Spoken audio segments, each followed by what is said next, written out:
Hello students, welcome to Objective English. Dear students, from today onwards, we are going to cover lessons of class 11 book Hornbill in Simplified English. I've tried to make the language simple and plain using simple words and easy sentence constructions so that you will understand it easily. I hope that this will help you to get an overall idea of the lessons and will assist you to answer confidently in the examination. So without wasting time, let's get started. The first lesson in our book Hornbill is The Portrait of a Lady by Khushwant Singh. We shall proceed through its background, storyline, events, turning points, ending, and important questions. And finally, I shall discuss important words and phrases that are used in the story. Khushwant Singh was a renowned Indian author and journalist who wrote many books before his death in 2014. Portrait of a Lady is a touching story about Khushwant Singh's grandmother who lived a long life. The story beautifully and realistically portrays his relationship with his grandmother and how it evolved over time. In Indian culture, it was customary for elder women from higher classes to spend their days reciting prayers aloud, chanting the rosary, and feeding animals and birds. The moving story, The Portrait of a Lady, is based on the author's own memories and experiences with his grandmother.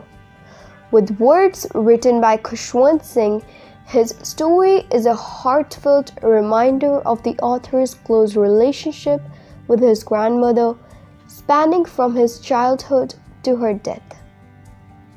The author gives a very clear picture of his grandmother by saying that she was a short, old woman with silver hair that fell all over her wrinkled face. Throughout his life, she was always there for him. She dressed in white, with one hand on her waist and the other hand around the beads of a rosary. The author knows that his grandmother may not have been beautiful, but he thinks of her as pretty because of how peaceful and calm she was, like the beauty of a winter landscape. In their village life, she was very important to his daily life. She woke him up early, made breakfast, and walked him to the school, all while she took time to read holy texts at the temple. When they moved to the city, their relationship took a big turn.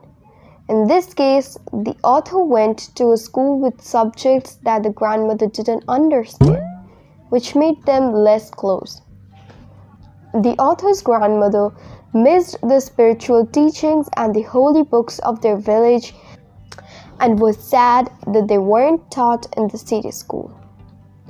As the author went to the college, he moved out of their house and into a separate room, which made him even more distant from his grandmother. She shut herself off from everyone else and spent her days spinning her wheels and saying prayers. She did not talk to anyone else very often. The birds buzzed on her because they knew she was trustworthy, because she still broke bread for them every day.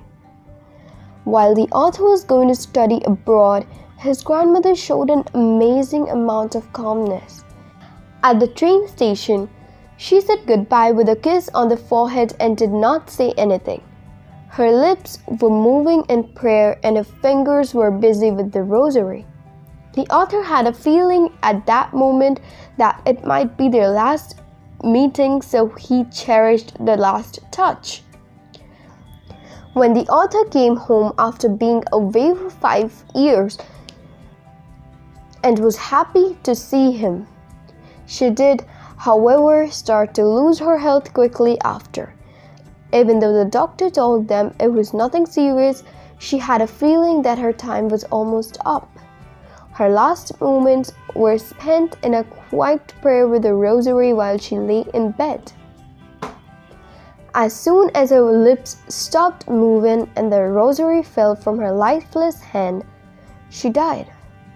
The red shawl was wrapped around her body. Her death was marked by a poignant display of nature's empathy as thousands of sparrows gathered silently around her lifeless form. These birds were her daily companion. They paid their respect in solemn silence, and as her body was carried away for the final rites, they departed without making a sound, leaving an indelible memory of her enduring presence in the author's head.